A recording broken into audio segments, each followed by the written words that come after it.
When I was 7, I dreamed of peeling my own face off and laughing while something inside me cried. That's the first memory I have of the owl.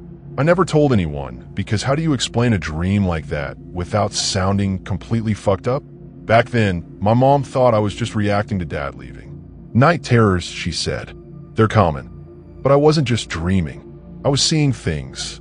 Real things. Things that were in the ceiling. We lived in a modest house just outside Flagstaff, Arizona. Red gravel driveways, pine trees, stars so clear they looked fake. I remember the ceiling in my room was popcorn textured, stained slightly brown near the corners from an old leak. And in that corner above my bed, there was always a black spot. Like mildew, like mold, but it blinked. I swear to God, it blinked. At first it was small, maybe the size of a penny, and it didn't move. But some nights, I'd wake up frozen, and the air would feel wrong. Too still, like I'd stepped into a photograph. And when I looked up, 2 tiny, glassy reflections stared back. Round, wide, like owl eyes. Not glowing, not red or demonic, just aware. I tried everything a kid could think of. I taped glow-in-the-dark stars around it, hoping it'd go away. I covered it with a poster of Pokemon cards. Next morning, the poster was torn down, shredded like it had been clawed. I stopped sleeping in that room when I was 11. Took over the guest room downstairs. My mom joked that I just wanted to be closer to the kitchen. I didn't laugh. I never told her the truth.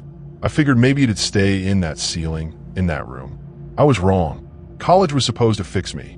By then, I had chalked most of it up to sleep paralysis, trauma, the works. I even started seeing a therapist named Lyle. He was gentle, patient, good with analogies. The mind, he said once, is like a house with many rooms. Sometimes we hear sound from the attic, but that doesn't mean we have to go up there. Yeah, well, what if something comes down from the attic? My sophomore year, I rented a studio apartment near campus. Tiny place, old building, radiator heat, cracked walls.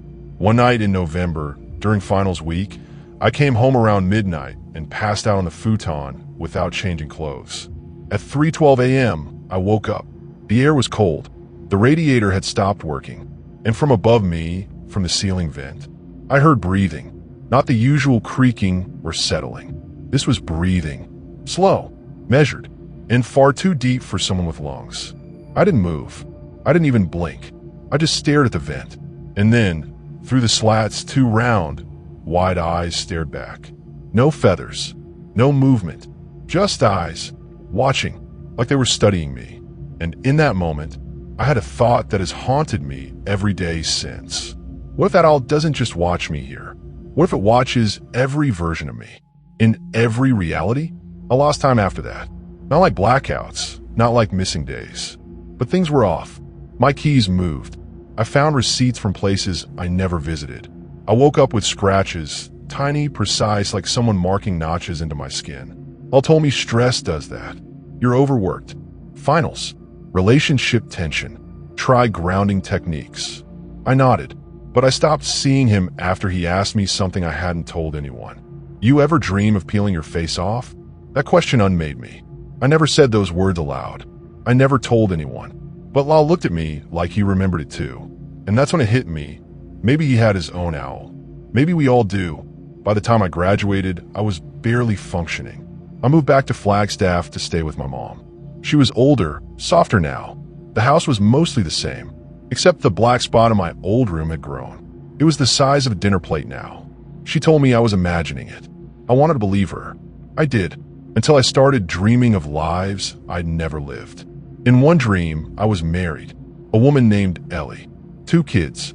We live in Oregon, near the coast.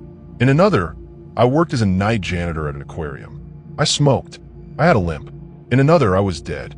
In all of them, at some point during sleep, I looked up, and the owl was there, watching. That's when I realized it wasn't haunting me. It was tracking me, across timelines, across choices, like a surveillance device buried in the ceiling of every version of my life. It didn't speak. It didn't move. It just observed. And when I started paying attention, I noticed the lives where I avoided the owl always ended wrong. Car crashes, murders, suicides, 1,000 ways to die. Almost like the owl was the only constant, the only thing keeping the universe stitched together. So I did something I never should have done. I tried to confront it. Last month, I returned to the house alone. Mom was away visiting family in Tucson. I brought a ladder, a crowbar, a flashlight. The black spot in the ceiling was darker than I remembered, like wet ink. When I pressed the crowbar into it, the drywall crumbled like ash. And behind it was nothing. No insulation, no wiring, just void. An impossible pocket of space that wasn't part of this world. I leaned in with the flashlight, and that's when I saw it. Not just the owl, hundreds of them, layered, like paper cutouts in an infinite stack, all watching from slightly different angles, blinking at different intervals. Each one was watching a different version of me. Some of them stared with pity. Some looked hungry. I screamed and dropped the flashlight into the hole. It didn't hit anything. No bounce, no clatter, just silence. A silence that stretched across worlds. I ran. I don't remember driving home. I don't even know if I made it back to this version of reality. All I know is things haven't felt the same since. My reflection is off. Subtle things. My birthmark is on the wrong shoulder. The picture on my driver's license looks different, like someone pretending to be me. And every night at exactly 3:12 a.m., I wake up. The air goes cold, and the owl watches. But now it's not just from the ceiling. It's from screens, mirrors, water, the sky. Sometimes I swear I can feel feathers brushing the back of my neck, like it's getting closer. I stopped seeing therapists, stopped telling people, because the more I talk about it, the more it knows. The more detailed I get, the more eyes I see. There are nights I can't sleep because I hear wings flapping in the walls. There are mornings I wake up and find new scars, tiny, feather-like cuts, as if something tried to reshape me in the night. If you're reading this and it sounds insane, that's fine. But if you've ever woken up and felt like something was watching you, not just from the corner of the room, but from somewhere else, check your ceiling. Look for the spot. And if you see it, blink. Don't move. Because if it knows you know, it might pull you in. And a version of you that comes back won't be the same. I was 8 when I first noticed the goldfish watching me. Not swimming. Not darting around like fish do. Just hovering, still, near the glass, eyes fixed on mine. I thought it was normal. I thought it was just a fish, but then it blinked, and I swear it smiled. It started after my dad died. He was driving home late from work when his car veered off the road. They said he fell asleep at the wheel. I remember the police officer's face, the way he avoided my eyes when he told us. Mom didn't cry. Not then. She just nodded, thanked him, and closed the door. A week later, she brought home the fish. "Meet Bubbles," she said, placing the bowl on the kitchen counter.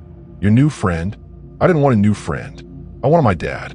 But I nodded and stared into the bowl. Bubbles stared back. At first, it was just a fish. It swam in circles, ate its flakes, and occasionally bumped into the glass. But then things started to change. I'd wake up in the middle of the night, heart pounding, dreams fading like smoke. Dreams of places I'd never been, people I'd never met, and always the goldfish. Watching.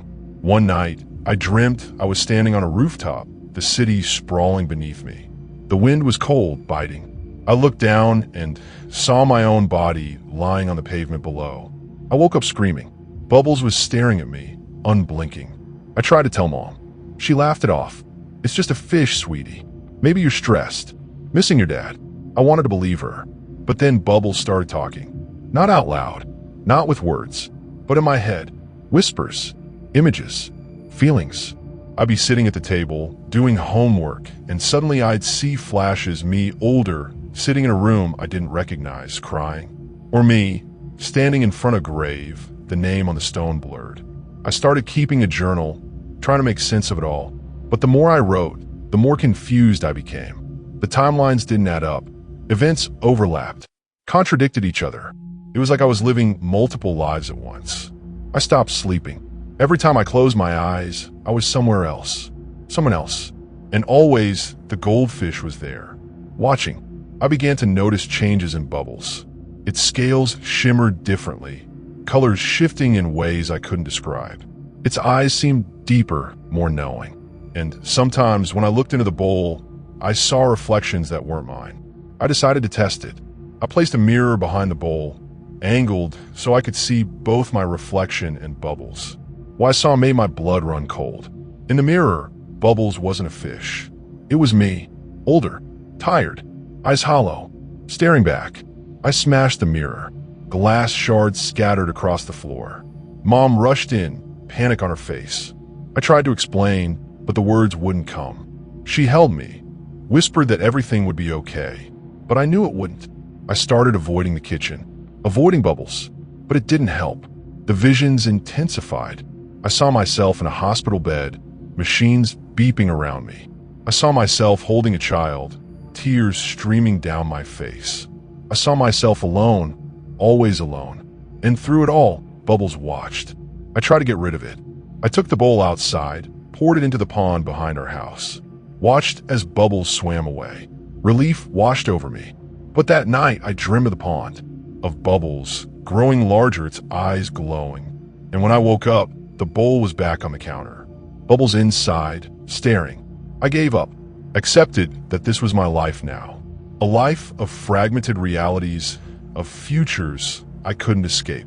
I stopped trying to change things, stopped trying to understand, and Bubbles watched.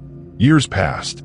I moved out, got a job, tried to build a life. But the visions never stopped. Neither did Bubbles. No matter where I went, it found me. In bowls, in ponds, in reflections. Always watching. I'm writing this now because I need someone to know, to understand. I don't know what Bubbles is. A guardian? A curse? A part of me? All I know is that it remembers my future, and I can't escape it. If you ever see a goldfish staring at you, unblinking, know this. It's not just a fish. It's a mirror, and sometimes mirrors show more than just reflections. I don't remember the first time it rewired something. That's the whole problem. My earliest memory now is a flicker, like static before a broadcast, of a birthday party I'm not sure happened. My dad is there, holding a cake, but his face is pixelated, frozen in a half-smile that doesn't move. The candles aren't melting. The sound is gone, and somewhere behind it all, I feel it crawling.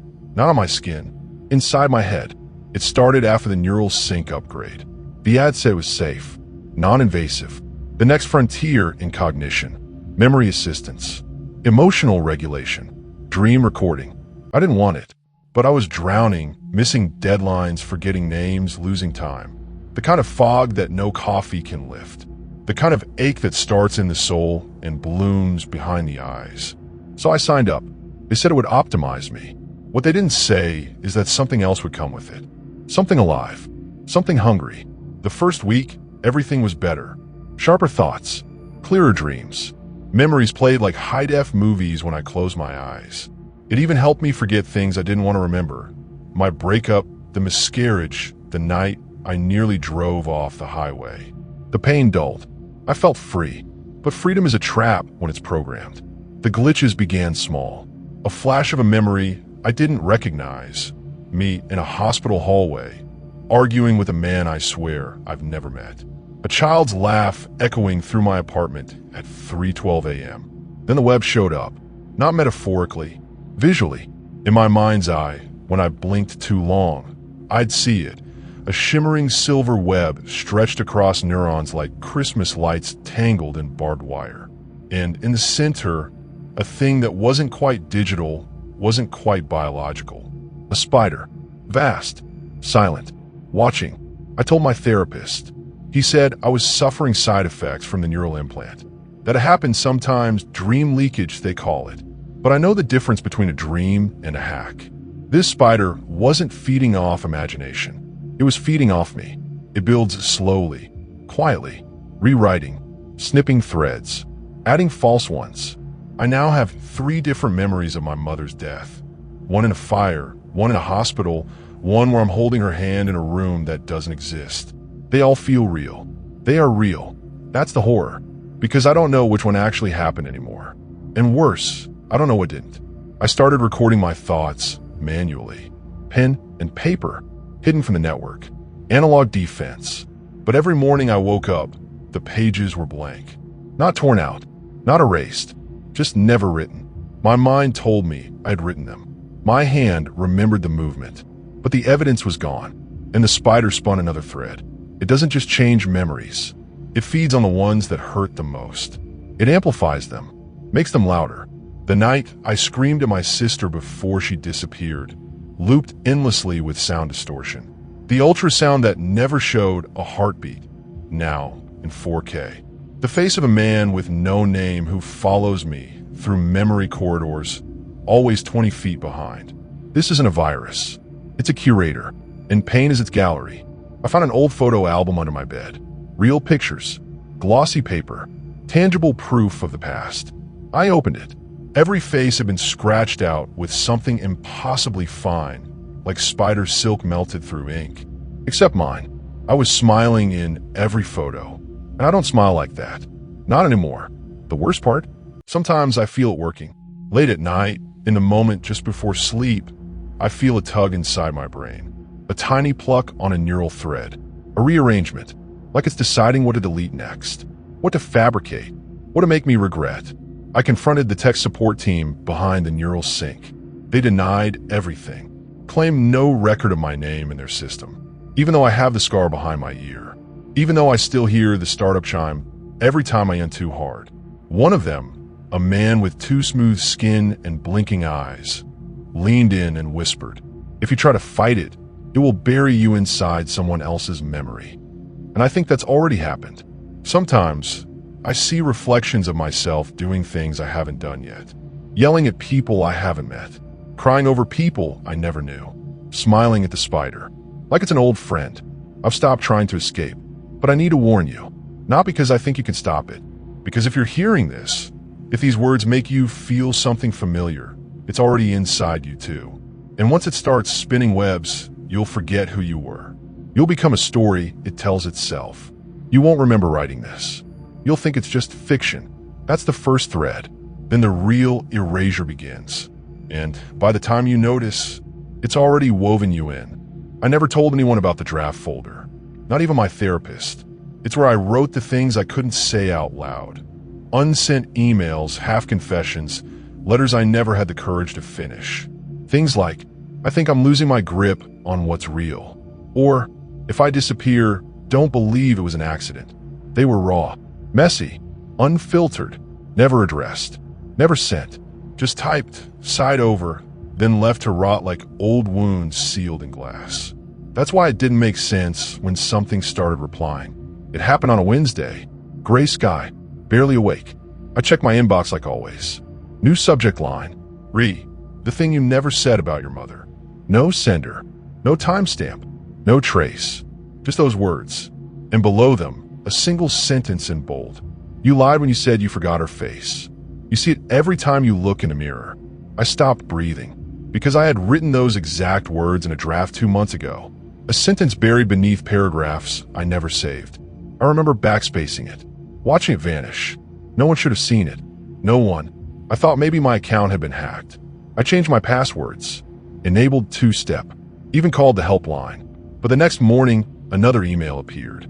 Subject line, your hallway dream, 3:44 a.m. The body. It wasn't a dream. You weren't asleep. And the sound you heard behind the door? That wasn't your refrigerator. I hadn't told anyone about that night.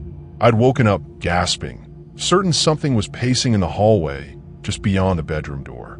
A heavy shuffling, like claws on old wood. I didn't move. I just listened, frozen in sweat. Eventually, I convinced myself it was the fridge. It had to be, but now, I wasn't so sure. The emails kept coming. Every morning, 3:33 a.m., always referencing things I'd thought but never spoken. Feelings I'd suppressed. Memories I'd twisted until they stopped hurting. And each one signed the same way. C. A black feather emoji. Then the letter C. I thought it stood for crow, but I didn't want to believe that yet. Not until the actual bird arrived. It showed up on my windowsill 2 nights later. Perched on a ledge outside my 6th floor apartment. Jet black. Beady eyes. Watching me type. It didn't move. Didn't caw. Just stared. I remember whispering, "What do you want?" And I swear, God help me, I heard the ping of a new email. Subject, what do you think I want? From C. The message read, you think thoughts are safe because they're never said. But silence is a cage. and I was born in cages. That night, I tried to delete every draft I'd ever written. I pulled up each entry, some years old, my fingers trembling, but they were already gone. In their place, feathers, hundreds of them, embedded into the text, like someone had pressed them between the words and let them rot. One draft just read, "He's nesting. Let him." I didn't sleep. The next day, my memories started splintering. At work, I typed a sentence and looked up to find the words had rearranged themselves. A spreadsheet cell blinked back at me with a message. "You forgot what you buried in 2013. Check your attic." I don't have an attic, but when I got home, I found a small hatch in the hallway ceiling. A hatch I'd never noticed, covered in soot. Inside was a shoebox. Inside the box, a torn letter. My handwriting, but I never wrote it. Mom didn't jump. She was pushed, and I watched. After that, everything unraveled. I stopped trusting mirrors, stopped trusting clocks. Time would skip, memories would shift, and the crow, it was always there now, watching, not like an animal, more like a curator, a collector of secrets that were never meant to be shared. And somehow, it lived between my keystrokes, feeding off the sentences I was too afraid to write. I tried smashing my laptop, burning my journals, even clawing at my own skin, hoping I could erase whatever channel it had opened. But that night, I woke up with a feather in my mouth. You don't understand. This thing doesn't read your thoughts. It remembers them, even the ones you forget on purpose, especially those. It nests in your regrets, feeds off your guilt, and when it's strong enough, it writes back. I'm writing this now as a warning, but I know it's already too late. I see in your drafts the things you started to say and then didn't, the apology you never sent, the names you typed in anger, then erased, the secrets you thought no one would ever know. He knows. She knows. And he's coming. My inbox is empty now. Even the trash is gone. And on my screen, just one message. I've finished writing you. See, if you ever find a crow staring through your screen, don't blink. Don't type. Don't think. Because the moment you do, you've already let him in. It was a Tuesday when my dog, Max, unearthed the bone. The sun was just beginning to set, casting long shadows across our backyard. Max, a sprightly golden retriever, had been digging near the old oak tree, a spot he rarely showed interest in. I called out to him, but he was fixated, paws frantically moving dirt aside. Curiosity piqued. I approached, expecting perhaps a buried toy or a squirrel stash. What I saw stopped me cold. There, partially exposed, was a bone. Not just any bone. It was large, weathered, and unmistakably human. But what truly sent a chill down my spine was the name carved into it. My name. I stumbled back, heart pounding. Max looked up at me, tail wagging, oblivious to the gravity of his discovery. I retrieved the bone, hands trembling. The engraving was crude, but legible, etched deep into the surface. Liam. My name. Michaels. +9. Etsy. +9. Etsy. +9. Questions swirled in my mind. Who buried this? Why was my name on it? Was it some kind of sick joke? I decided to report it to the authorities. The police arrived, cordoned off the area, and began their investigation. They took the bone for analysis and assured me they'd be in touch. That night, sleep eluded me. Every creak of the house, every rustle of the wind set my nerves on edge. Days passed without word from the police. I tried to distract myself, but unease lingered. Then, strange things began to happen. Reddit, +3. Facebook, +3. TikTok, +3. I started receiving anonymous letters, each containing a single sentence. You can't bury the past. Photographs of me, taken without my knowledge, appeared in my mailbox. One showed me sleeping, another walking Max. The most disturbing depicted me standing over the freshly dug hole where the bone had been found. But I had no memory of that moment. I confronted the police, demanding answers. They claimed the bone was a replica, likely planted as a prank. But their eyes betrayed them. They were hiding something. Determined to uncover the truth, I delved into the history of my property. Old records revealed that a man named Liam had lived here decades ago. He vanished without a trace. My name isn't common. The coincidence was too great. I began to question my own identity. Was I connected to this place in ways I couldn't comprehend? One night, I dreamed of the oak tree. In the dream, I was digging, unearthing bones, each bearing my name. Voices whispered around me, accusing, lamenting. I awoke drenched in sweat, the taste of soil in my mouth. Max was gone. I searched frantically, calling out for him. Hours later, I found him near the oak tree, whimpering beside another unearthed bone. This one also bore my name. The line between reality and nightmare blurred. I couldn't trust my memories, my perceptions. Was I being haunted, targeted, or was my mind unraveling? Amazon. The final straw came when I found a photograph in my mailbox. A picture of me standing over a grave, shovel in hand, a sinister smile on my face. I don't remember that moment, but the clothes, the setting, it was unmistakably me. Now I sit here, penning this account, unsure of what's real. The bones, the photographs, the whispers, they all point to a truth I'm not ready to face. Perhaps the past isn't buried. Perhaps it's clawing its way back, bone by bone. And maybe, just maybe, I'm not who I think I am.